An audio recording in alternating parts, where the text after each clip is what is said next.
देख रहे हैं इन डार्क राजकुमार के साथ। तो चलिए बढ़ते हैं आज की कहानी की ओर। दोस्तों, उस दिन ईद थी। ईद की तैयारी मैं एक हफ्ते से पहले कर रहा था। इस बार ईद के लिए मैंने काफ़ी कुछ सोच कर रखा था और काफ़ी सारी तैयारियां भी की हुई थी। सुबह मैं जल्दी उठ गया था और वहीं बिस्तर पर बैठकर पूरे दिन क्या करूंगा यही सोचता रहा कि इतना सोचते ही मैं अपने सवेरे की दिनचर्या में लग गया। मैं नए कपड़े पहनते हुए यही सोच रहा था कि कब तक मेरे दोस्त आएंगे। मैं बस इतना सोच ही रहा था कि तभी दरवाजे पर दस्तक आई। ये मेरे दोस्त थे जो कि मुझसे भी ज़्यादा उत्सुक थे। उन्होंने कहा, जल्दी कर, अभी तक हम नमाज पढ़ने भी नहीं गए हैं। मैंने हामी भरते हुए कहा और अपने हाथ में अपने कुछ बचे हुए पैसे दबाकर उनके साथ चल पड़ा। ये पैसे मैं कुछ दिनों से बचा रहा था ताकि ईद पर मैं इन्हें इस्तेमाल कर सकूं। पिछली ईद में मैंने पैसे की कमी की वजह से काफ़ी सारी चीज़ें अपने मन तक ही रख लीं। मैं इस त्योहार पर क्या खरीदूं, बस यही सोचते हुए मैं मस्जिद पहुंच गया। आज के दिन मस्जिद अपनी पूरी खूबसूरती में था। मस्जिद की सजावट और तैयारियां देखते ही बनती थी। आम दिन के मुकाबले मस्जिद आज काफ़ी भरा हुआ था। हमने अपने हाथ पैर धोए और बड़ी मुश्किल से अपने लिए नमाज की जगह बनाई।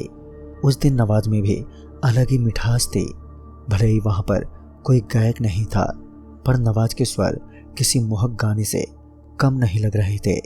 उस दिन नमाज कैसे बीता ये पता भी नहीं चला। हम नमाज पढ़ते हुए और अपना माथा टेकते हुए उठे। नमाज खत्म होने के बाद हम मस्जिद से बाहर निकलते हुए बातें कर रहे थे कि आगे पूरे दिन हम क्या क्या करेंगे। जिन चीज़ों का क्रम हमने इस दिन के लिए बनाया था उसे याद करके तो ये लग रहा था कि इसके लिए तो अगली ईद तक का वक्त लगेगा। हमने सबसे पहले वहाँ की शरबत पी जो कि बहुत ही मीठी थी और फिर उसके बाद हम मेले में चले गए। मेले में पहुँचते ही मेरी आंखें मानो खुशी से विचलित हो गई। मेरी आंखें एक क्षण से ज़्यादा किसी भी चीज़ पर नहीं रुक रही थी। तभी मेरे मन में हर बार ये विचार आता कि ये खरीद लूँ या फिर ये ले लेता हूँ, पर अंत में मैं सोचता कि ये दोनों जाने दो, ये खरीद लेता हूँ।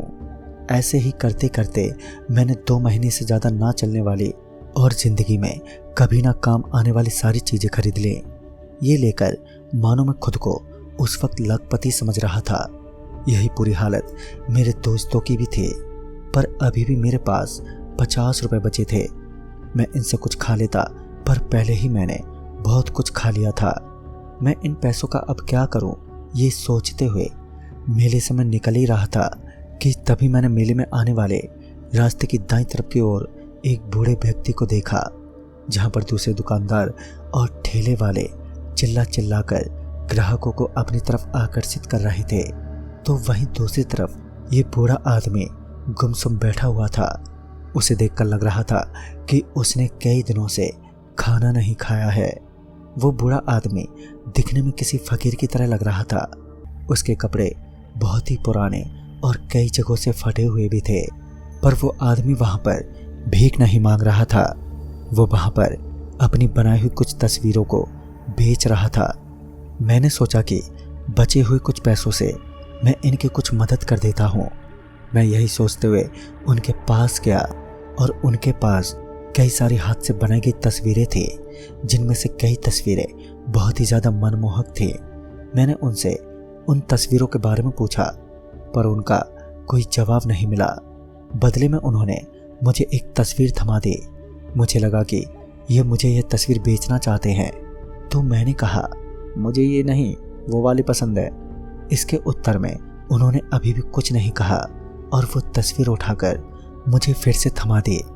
मुझे लगा कि ये व्यक्ति गूंगा होगा, इसलिए ऐसे कर रहे हैं। मैंने उनसे कहा कि इनका कितना दाम हुआ, तो उन्होंने तस्वीर को पीछे घुमा के उनका दाम बताया। हैरान की बात तो ये थी कि उनका दाम 50 रुपये था। मैंने उन्हें 50 रुपये दिए और अगर उस वक्त मेरे पास और पैसे भी होते तभी मैं बिना संकोच के उन्हें वो पैसे दे देता, क्योंकि उनकी हालत पे मुझे बहुत दया आ रही थी और वैसे भी उस दिन ईद थी। मैंने तस्वीर को लिया और पीछे देखा तो वो मुझे ही देख रहे थे। उनके चेहरे पे कोई भी भाव नहीं था और वो लगातार मुझे देखे ही जा रहे थे। पता नहीं क्यों इस चीज ने मुझे थोड़ा डरा दिया था। थोड़ा आगे आते ही मैं खरीदी हुई तस्वीर को गौर से देखने लगा। मैंने एक नमाज पढ़ते हुए आदमी की तस्वीर खरीदी थी। वो तस्वीर बहुत ही सुंदर थी, जैसे पूरे वातावरण की सुंदरता इसमें एक एक रंगों के जरिए भर दिया गया हो। तस्वीर बहुत हद तक असली भी लग रही थी, जैसे इसे बनाया नहीं बल्कि खींचा गया हो। तस्वीर में बैठे नमाज पढ़ते व्यक्ति का कपड़ा बहुत अच्छा बनाया हुआ था, पर उस व्यक्ति का कपड़ा एक जगह से थोड़ा फटा हुआ था। ये देखने में थोड़ा अजीब था, पर उस कपड़े की गई मेहनत मुझे साफ साफ दिखाई दे रही थी। अब मैं पूरे रास्ते उस तस्वीर को निहारते हुए अपने घर पर पहुंचा और जाकर उस तस्वीर को अपने कमरे में लगा दिया। मुझे थोड़े समय बाद यह चीज महसूस हुई कि तस्वीर को कमरे में लगाते ही कमरे का वातावरण हल्का सा बदल गया है। ऐसा लग रहा था कि हमारा कमरा काफी समय से बंद है और कुछ गुमसुम सा वातावरण हो गया है, पर मैं इन चीजों पर ध्यान नहीं दे रहा था और शायद यही मेरी गलती खतरनाक साबित होने वाली थी। एक दिन रात को करीब 3 बजे मेरी आंख खुल गई। मुझे प्यास नहीं लगी थी, फिर भी पता नहीं किस लिए मेरी आंखें खुल गई थी। जैसे ही मेरी आंखें खुली मुझे हल्की सी आवाज आने लगी। उस आवाज से लग रहा था कि कोई नमाज पढ़ रहा है। मैंने इस पर गौर नहीं किया क्योंकि आवाज बहुत धीरे आ रही थी। मुझे लगा कि मेरे मन का वहम है, पर हैरानी तो मुझे तब हुई जब मैं सुबह उठा और मुझे इस वक्त आवाज सुनाई दे रही थी। अभी के समय वो आवाज थोड़ी सी मोटी हो गई थी, जैसे कोई मेरे करीब बैठकर नमाज पढ़ रहा हो। वो आवाज मेरे कानों में गूंजने लगी, जैसे कोई मेरे कानों के पास आकर उसे पढ़ रहा हो। मुझे इतना ही डराने के लिए काफी था कि जब मैंने इस चीज पर ध्यान दिया कि वह आदमी क्या पढ़ रहा है। भले ही वह आवाज नमाज की थी, पर वह आदमी जो पढ़ रहा था वह सही तरीका नहीं था। वो आदमी उल्टी तरह से नमाज को पढ़ रहा था और साथ में कई सारे गलत शब्दों का इस्तेमाल कर रहा था जो नमाज में नहीं होते। इस चीज ने मुझे काफी हद तक डरा दिया था। मैं अपने कमरे से बाहर निकल गया और बाहर निकलते ही मैंने जो महसूस किया कि अब वह आवाज मुझे नहीं आ रही थी। फिर मैं थोड़ा सा अजवाइन का पानी लेकर आया, उसे कमरे में छिड़क दिया क्योंकि मुझे पूरा भूत प्रेतों पे विश्वास होता था। और पानी को छिड़कने के बाद अब आवाज आनी बंद हो गई थी। मैंने इस बात को किसी को नहीं बोला, पर मैंने सोचा कि एक बार मुझे मौलवी साहब से इस बात का जिक्र करना चाहिए। मैं अगले ही दिन दरगाह के लिए निकल गया और थोड़े ही समय में मैं दरगाह पहुंच चुका था।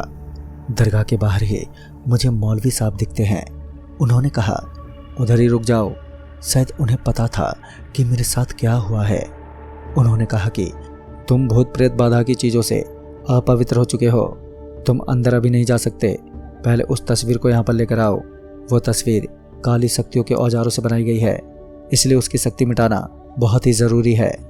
मैं ये सब सुनकर एकदम से चौंक गया क्योंकि इनको ये सब कैसे पता चला। मैंने हामी भरी और कहा, जी मैं अभी लेकर आता हूँ। उन्होंने जाते वक्त मुझे एक ताबीज़ भी पहना दी और कहा कि जब भी मुसीबत में होना तभी अल्लाह को याद करना। यह सब चीज़ अब मेरे लिए बहुत अजीब होती जा रही थी।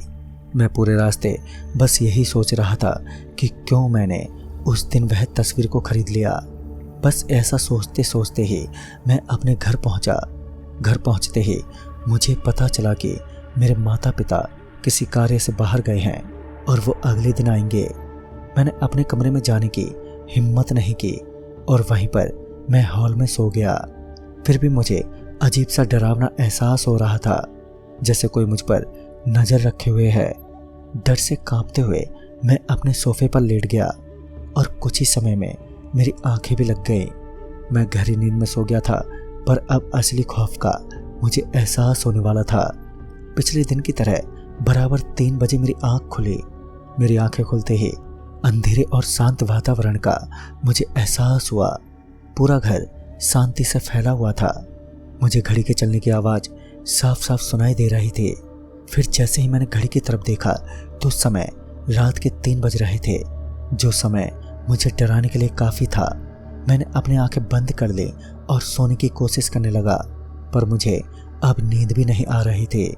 अब तो मानो घर की ये शांति और भी डरावनी लगने लगी थी। मुझे हर वक्त यह डर लग रहा था कि कोई ना कोई मुझ पर आकर अभी हमला कर देगा, या कोई सामने की तरफ खड़ा होकर मुझे देख रहा है।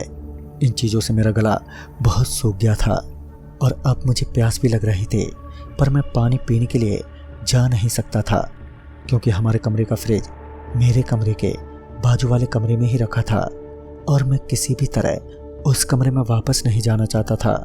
फिर आखिर में मैंने खुद को संभालते हुए उस कमरे की तरफ बढ़ा। मैंने कमरे से फ्रिज की पानी की बोतल निकाली और पानी पीकर जब मैं वापस जा रहा था तब मैंने देखा कि किसी की जालीदार नवाज की टोपी नीचे पड़ी है। उस टोपी को उठाकर जब मैंने देखा तो मैं डर के मारे एकदम से सहम गया। उस टोपी पर हूबहू वैसी ही नक्काशी की गई थी जो कि तस्वीर में बैठे इंसान के कपड़े पर थी। मैंने उस टोपी को उठाया और जैसे ही घर के कमरे के बाजू से जाने लगा तो मुझे अब साफ साफ बड़ी ऊंची आवाज़ों में नवाज सुनाई दे रही थी। मैं अपने डर से लड़ते हुए कमरे के अंदर झांका तो फिर जो चीज़ें मैंने देखी वह मैंने कभी सपने में भी नहीं सोचा था। मैंने देखा कि इस तस्वीर की आंखें चमक रही थी। मुझे उस समय बहुत कन्फ्यूजन था और मुझे उस अंधेरे में कुछ भी समझ नहीं आ रहा था। नवाज की आवाज़ अब तेज हो गई थी। इतनी चीज़ें देखने के बाद मैं रुक नहीं सकता था। फिर मैं कमरे के दरवाजे की तरफ बढ़ा, पर पीछे मुड़कर देखता हूँ तो दरवाज़ा बंद हो चुका था। मैंने दरवाज़ा खोलने की पूरी कोशिश की, पर मानो जैसे कि वो किसी ने बाहर से दरवाजे को भारी बक्सों से बंद कर दिया हो। अब पीछे से नवाज की आवाज़ आने बंद हो गई थी। मैंने जैसे ही अपनी नज़र पीछे की तरफ घुमाई ही थी कि वही जिन अब मेरी तरफ देख रहा था। उसके चेहरे पर कोई भी भाव नहीं थे। वो बिल्कुल उस तस्वीर को बेचने वाले आदमी जैसे मुझे देख रहा था। वह जिन उठा और धीरे धीरे मेरी तरफ बढ़ने लगा। उसके पैरों से फर्श करा रहा था, जैसे उसके चलते ही फर्श टूट रहा हो। वो मुझे जैसे ही स्पर्श करता, पर जो तावीज़ मैंने पहनी थी अब उसका असर होने लगा था। वो जिन मुझे कुछ नहीं कर पाया, पर उस तावीज़ से भी कुछ ज़्यादा फर्क नहीं पड़ा। वह कुछ क्षण के लिए बस वहाँ से गायब हो गया था। तभी मैंने वो तस्वीर उठाई और अब तक तकरीबन 4 बज चुके थे और मुझे पता था कि शायद दरगाह भी अब खुल गया होगा। फिर मैं तस्वीर उठाकर अपने घर से भागने लगा।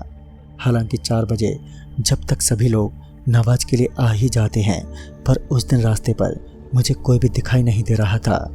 मैं छुपते छुपाते किसी तरह दरगाह पहुंचा।